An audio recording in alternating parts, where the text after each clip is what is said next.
Hello friends. आज के इस वीडियो में हम सांख्यिकी के एक महत्वपूर्ण टॉपिक पर बात करेंगे जिसे सूचकांक अर्थात इंडेक्स नंबर के नाम से जाना जाता है।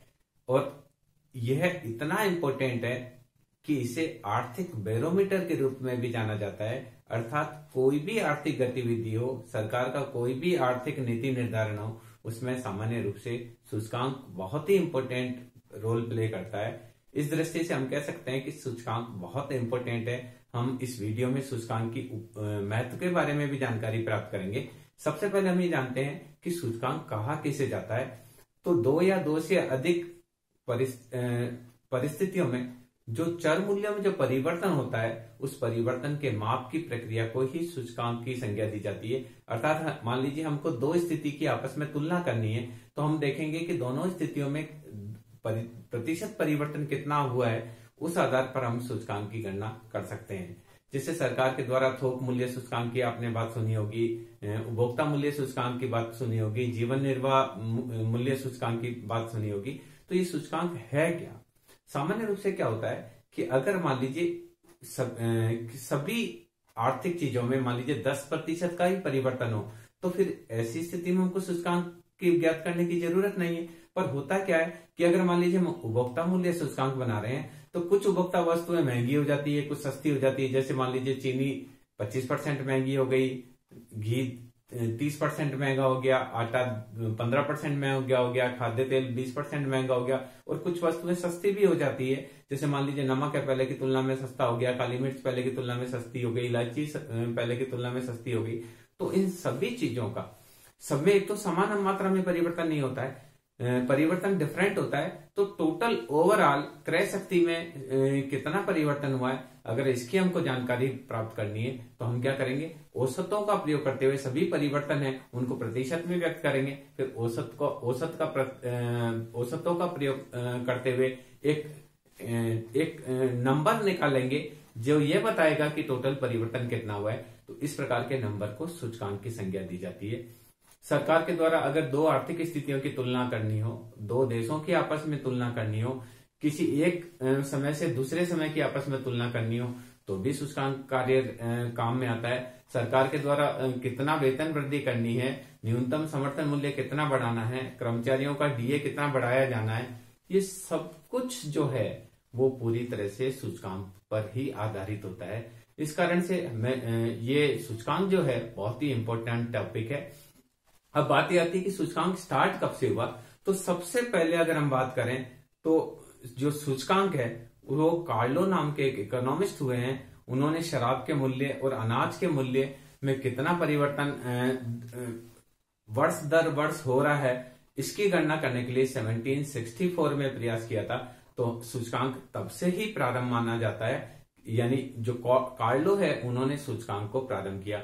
उसके बाद में मार्शल ने इसका विकास किया, इरविंग फिशर ने इसका विकास किया, बेंथम ने इसके अलावा और भी कुछ इकोनॉमिस्ट है जिन्होंने सूचकांक को विकसित करने में महत्वपूर्ण भूमिका अदा करी। अब सूचकांक की परिभाषा क्या है, हम बात करते हैं डेफिनेशन ऑफ इंडेक्स नंबर। सूचकांक की परिभाषा तो देखिए, सामान्य रूप से सूचकांक जो है वो तीन प्रकार से, देखिए अलग अलग इकोनॉमिस्ट ने सूचकांक की अलग अलग परिभाषा देने का प्रयास किया है। तो हम उन सारी परिभाषाओं को अगर हम कैलकुलेट करें, उनको हम उनकी विश्लेषण करें, तो सामान्य रूप से तीन आधार पर हम कह सकते हैं कि सूचकांक को परिभाषित किया जा सकता है। एक तो परिवर्तन के माप के रूप में कर सकते हैं, दूसरा परिवर्तन के माप की एक अवधि के रूप में कर सकते हैं, और तीसरा एक श्रेणी में परिवर्तन की प्रक्रिया के प्रतिनिधित्व के रूप में कर सकते हैं। तो देखिए, सबसे पहले परिवर्तन का माप क्या होता है। इसमें स्पीगल नाम के एक अर्थशास्त्री हैं, उन्होंने सूचकांक एक सांख्यिकी माप है जो समय, भौगोलिक स्थिति व अन्य विशेषताओं के आधार पर किसी चर मूल्य अथवा संबंधित चर मूल्यों में होने वाले परिवर्तन का माप करता है। देखिए, हमने पहली जो बात करी है कि सूचकांक क्या होता है, सूचकांक एक परिवर्तन का माप है। इसमें जो है स्पीगल क्या कहते हैं, सूचकांक एक सांख्यिकी माप है जो समय, शैक्षणिक समय, भौगोलिक स्थिति और अन्य विशेषताओं के आधार पर किसी चर मूल्य अथवा संबंधित चर मूल्यों के समूह में होने वाले परिवर्तन का माप है। चूंकि हम परिवर्तन की बात करिए तो इसलिए हम बोल रहे हैं कि सूचकांक एक परिवर्तन के रूप में होता है। दूसरा जो सूचकांक की जो दूसरी परिभाषा है, उस परिभाषा के बाद में हम देखेंगे कि दूसरी परिभाषा है परिवर्तन के माप। दूसरा हम बोल रहे हैं परिवर्तन के माप की एक तकनीक के रूप में भी सूचकांक को परिभाषित किया जाता है। तो उसमें आप देखेंगे कि सूचकांक क्रागस्टन और क्राउडेन नाम के जो इकोनॉमिस्ट हुए हैं वो कहते हैं सूचकांक एक समूह के संबंधित मूल्यों के आकार में होने वाले परिवर्तन का माप है। यानी एक सूचकांक क्या है? सूचकांक संबंधित चर मूल्यों के आकार में होने वाले परिवर्तन का माप। तो ध्यान देखिए, परिवर्तन के माप के रूप में पहले परिवर्तन का माप है, और ये दूसरा जो हमने लिया है वो परिवर्तन के माप की एक तकनीक के रूप में सूचकांक को लिया है। तीसरा एक श्रेणी जो कि परिवर्तन प्रक्रिया का प्रतिनिधित्व करती है, उसके अंदर भी सूचकांक को परिभाषित किया जाता है। इसमें हम देखेंगे होरेस सेक्राइस्ट क्या कहते हैं, सूचकांक अंकों की एक ऐसी श्रेणी है जिसके द्वारा किसी भी तथ्य के परीक्षण में होने वाले परिवर्तनों को समय व स्थान के अनुसार मापा जा सकता है। यानी ये क्या कह रहे हैं, परिवर्तनों को समय व स्थान के आधार पर मापा जा सकता है, सूचकांक है। यानी सूचकांक क्या है? कुल मिला के सूचकांक क्या है? सूचकांक किसी भी श्रेणी में होने वाले परिवर्तन के माप को ही सूचकांक की संज्ञा देते हैं। यानी किसी श्रेणी में परिवर्तन हुआ है, वो धनात्मक हुआ है या ऋणात्मक हुआ है, इसका माप सूचकांक के रूप में हो सकता है। अब ये बात, इस आधार पर हम देखते हैं कि सूचकांक की विशेषताएं क्या है। तो सामान्य रूप से सूचकांक की हम 3 विशेषताएं बता सकते हैं। पहली विशेषता की सूचकांक को संख्या के रूप में व्यक्त किया जाता है। सूचकांक की विशेषता, सूचकांकों की विशेषताएं। तो पहली विशेषता इसके लिखेंगे संख्या के रूप में।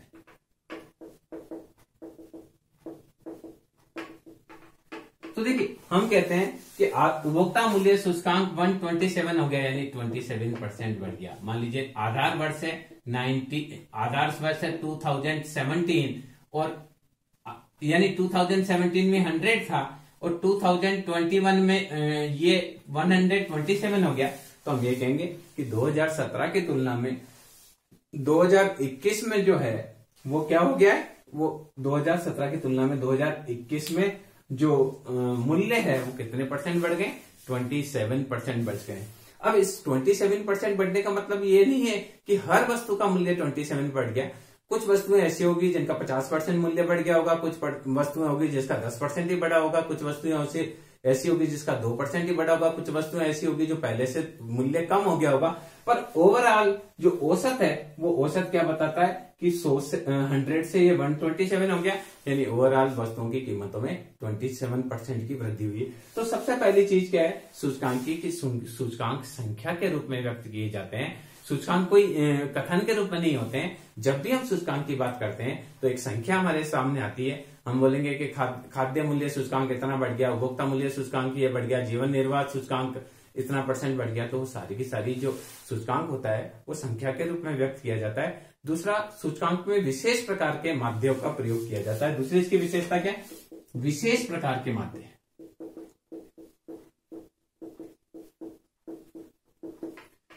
मेनली सूचकांक में क्या होता है, सूचकांक में सामान्य रूप से भारित माध्यों का प्रयोग किया जाता है। कैसे? जैसे मान लीजिए एक उपभोक्ता है, वो नमक और आटा बराबर नहीं लेता है, नमक बहुत कम मात्रा में लेता है। उसका महीने में नमक एक किलो ही लगता है, आटा उसका 20 किलो लग सकता है, तेल उसका 2 किलो लग सकता है, घी 1 किलो लग सकता है, चीनी 5 किलो लग सकती है, गुड़ 2 किलो लग सकता है। बहुत सारी वस्तुओं की क्वांटिटी अलग अलग होती है। तो जब हम सूचकांक बनाते हैं तो सूचकांक बनाते समय हम उसको भार को ध्यान में रखते हैं कि जो वस्तु इंपॉर्टेंट है उसको ज्यादा भार दिया जाए, जो वस्तु उसके लिए कम इंपॉर्टेंट है उसको कम भार दिया जाए। समान भार देने की स्थिति में जो हमारा सूचकांक है वो गलत हो जाएगा। तो सामान्य रूप से जो सूचकांक है वो विशेष प्रकार के माध्य होते हैं, या हम इनको कह सकते हैं कि सूचकांक में भारित माध्यों का ज्यादा प्रयोग किया जाता है, जिसमें भारित समांतर माध्य और भारित गुणोत्तर माध्य बहुत ज्यादा यूज आने वाले हैं सूचकांक में। और तीसरी चीज जो सूचकांक की है वो होती है, तीसरी विशेषता इनकी तुलनात्मक प्रवृत्ति होती है। यानी हम कंपैरिजन कर सकते हैं, तुलनात्मक प्रवृत्ति। यानी हम ये देखें कि 2010 में सूचकांक क्या था, 2015 में क्या था, 2020 में क्या था, तो we can having a comparison, हम आपस में तुलना कर सकते हैं। मान लीजिए ये आधार वर्ष, आधार वर्ष को हमेशा हम 100 मानते हैं, यहाँ मान लीजिए 117 हो गया और ये 152 हो गया, तो हम बोलेंगे कि 2010 की तुलना में 2015 में कीमतें 17% बढ़ गई है, और 2015 के और इसी प्रकार से 2010 की तुलना में 2020 में कीमतों में 1.5 गुना वृद्धि हो गई है, यानी लगभग 52% बढ़ गया है। यहाँ एक क्लियर कर देता हूं कि बढ़ना ही जरूरी नहीं है, कुछ वस्तु की कीमतें घट भी सकती है। अगर हो सकता है कि 2010 की तुलना में 2012 में या 98 सूचकांक आ जाए, अर्थात ओवरऑल कीमतों में 2% मंदी की वजह से 2% गिर गया है।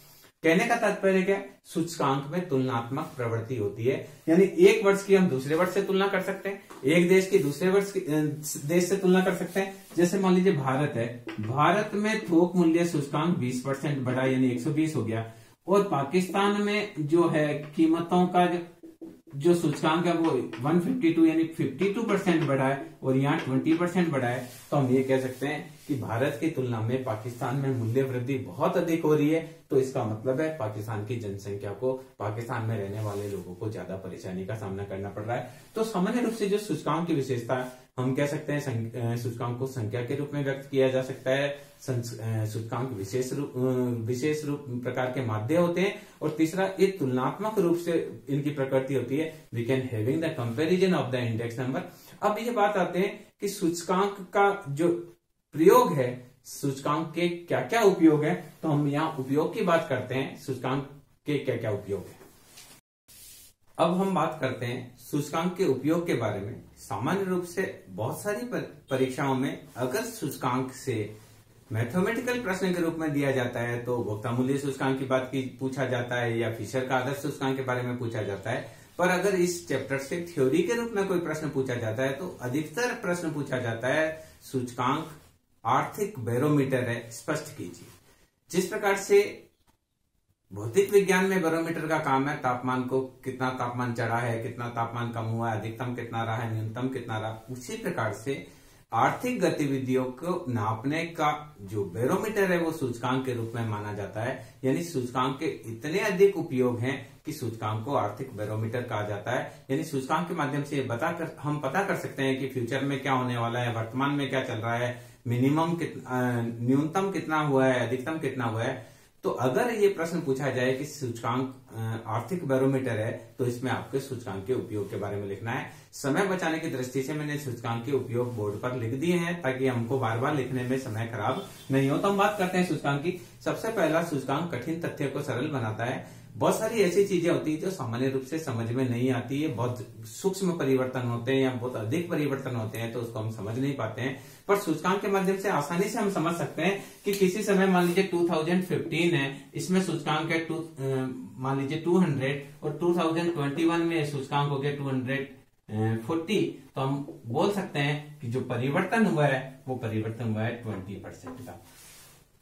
तो किसी भी जो कठिन तथ्य है इसको सरल बनाने में सूचकांक बहुत उपयोगी है, क्योंकि सूचकांक में एक प्रतिशत परिवर्तन के रूप में हमको उसका जो परिवर्तन है उसकी जानकारी हो जाती है, तो उसको समझना आसान होता है। बाकी जो नंबर होते हैं वो करोड़ों में होते हैं, बिलियन में होते हैं, ट्रिलियन में होते हैं, तो उनसे हम कोई निष्कर्ष नहीं निकाल पाते हैं। पर सूचकांक में जो भारित औसत होते हैं उसके आधार पर कठिन तथ्य भी बहुत सरल बन जाते हैं। दूसरी बात करते हैं कि अगर हमको तुलनात्मक अध्ययन करना है, एक स्थिति की दूसरे स्थिति से तुलना करनी है, जैसे मान लीजिए भारत में 2010 से 2021 में क्या स्थिति है इसकी आपस में तुलना करनी है, तो सूचकांक बहुत उपयोगी हो सकता है। एक देश की दूसरे देश से तुलना करनी है तो भी उपयोगी हो सकता है। एक समय की दूसरे समय से तुलना करनी है, एक वस्तु की दूसरे वस्तु से, तो कहने का तात्पर्य तुलनात्मक रूप अध्ययन करना है तो उसमें सूचकांक उपयोगी रहता है। मान लीजिए समय विशेष में भारत में उपभोक्ता मूल्य सूचकांक 100 से 115 बढ़ा और बांग्लादेश में 100 से 127 बढ़ा, तो हम कह सकते हैं कि तुलनात्मक रूप से भारत में महंगाई कम बढ़ी है, बांग्लादेश में महंगाई अधिक बढ़ी है। तो तुलनात्मक अध्ययन में बहुत उपयोगी है।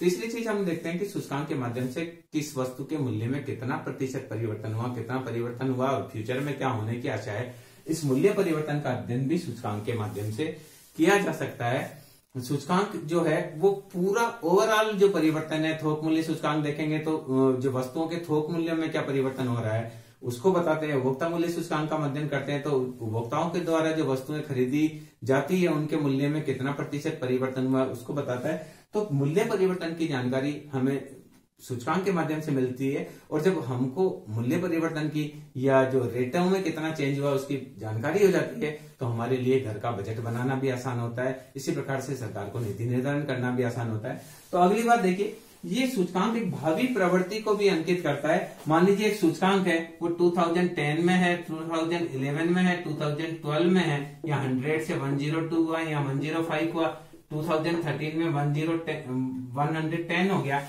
तो एक परिवर्तन बताता है। अगर हम कहें कि 2014 का पता नहीं है पर आप अनुमान लगाइए क्या होगा, तो हम भावी प्रवृत्ति के बारे में अनुमान लगा सकते हैं कि ये 112 से 116 के मध्य होगा। तो भावी परिवर्तन के बारे में भी अनुमान लगा सकते हैं। अगर ट्रेंड ये आ रहा है कि चीनी का रेट लगातार बढ़ रहा है तो हम ये मानेंगे जैसे पेट्रोल का रेट है और डीजल का रेट लगातार पिछले कुछ दिनों से बढ़ता चला जा रहा है, तो हम अनुमान ये लगाएंगे कि फ्यूचर में और ये महंगा हो सकता है। या कोई वस्तु का या शेयर सूचकांक लगातार नीचे गिरता चला जा रहा है तो हम ये अनुमान लगाएंगे कि आने वाले सोमवार को सूचकांक हो सकता है और नीचे गिरे। तो भावी प्रवृत्ति का अनुमान लगाने के लिए भी बहुत अधिक होता है, उपयोगी होता है। अगला व्यवसायिक प्रवृत्तियों का ज्ञान है। व्यवसाय में उत्पादन कितना करना है, कीमत कितनी रखनी है, पूर्ति कितनी रखनी है, किस मार्केट में कितनी वस्तुओं को बेचना है, ये सब व्यवसायिक प्रवृत्तियों में भी सूचकांक बहुत ही इंपॉर्टेंट होता है।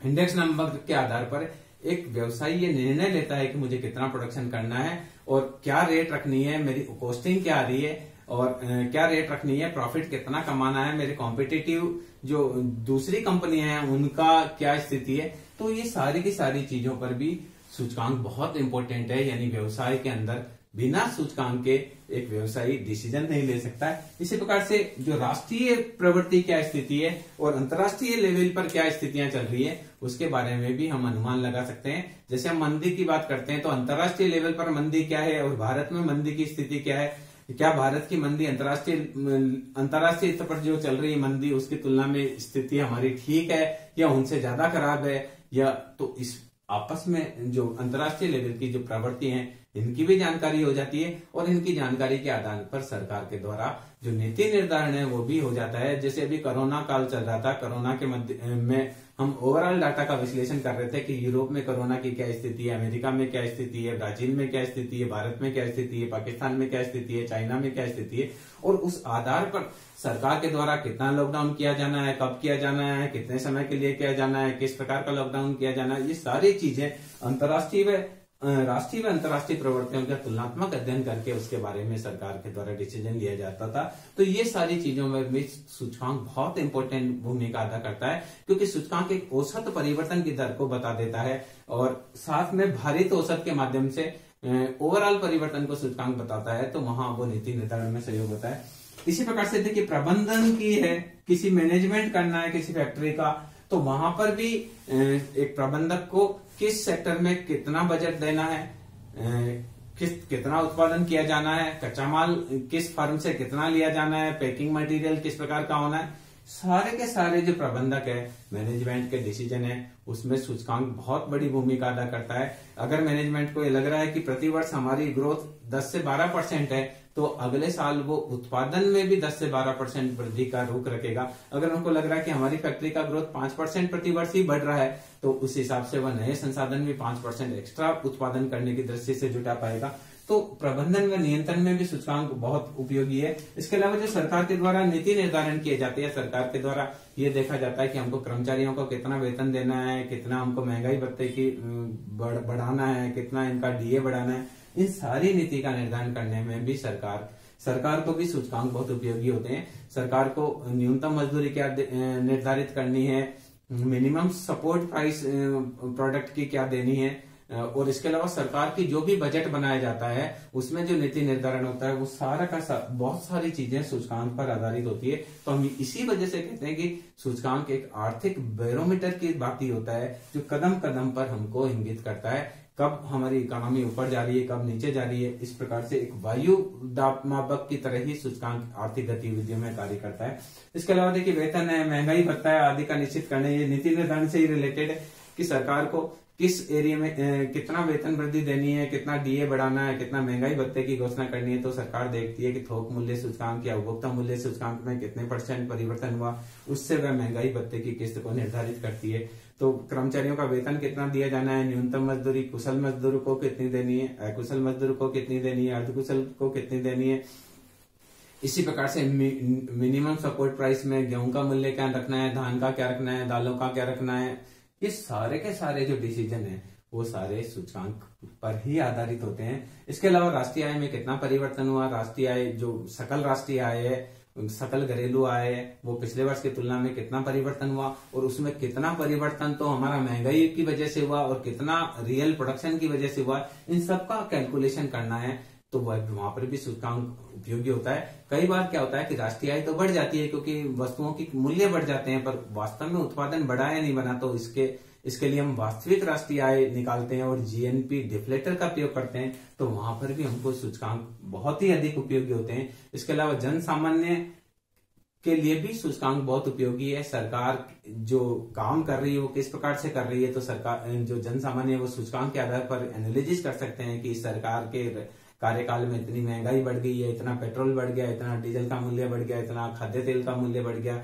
इतना दालों का मूल्य बढ़ गया। अर्थात सरकार के जनसामान्य के लिए भी सूचकांक बहुत उपयोगी है। वह सरकार के बारे में भी राय कायम कर सकता है। दूसरी चीज, पुराने सूचकांक के आधार पर जनसामान्य भावी निर्णय भी ले सकता है। मुझे लगता है कि खाद्य तेल लगातार बढ़ रहा है और हो सकता है कि हम सूचकांक के आधार पर कि हर बार जो है अप्रैल मई में तेल की रेट बहुत ज्यादा बढ़ जाती है, तो मैं पहले से ही जनवरी फरवरी में ही तेल का जितना मुझे रिक्वायरमेंट है खाद्य तेल की वो लेकर रख लूंगा। तो यानी कहने का तात्पर्य जन सामान्य के लिए भी सूचकांक बहुत उपयोगी है। हम ये कह सकते हैं कि सूचकांक के इतने ज्यादा उपयोग है अर्थशास्त्र में कि इसी वजह से सूचकांक को आर्थिक बैरोमीटर के रूप में माना जाता है। मैं समझता हूं कि इस वीडियो के माध्यम से आपको समझ में आया होगा कि सूचकांक क्या है और सूचकांक के क्या उपयोग है। एक बार हम रिव्यू कर लेते हैं। सामान्य रूप से सूचकांक क्या है? सूचकांक संबंधित चर मूल्यों के में होने वाले परिवर्तन का ही माप सूचकांक है, और इसको 2-3 अलग अलग इकोनॉमिस्ट ने अलग अलग रूप से बोला।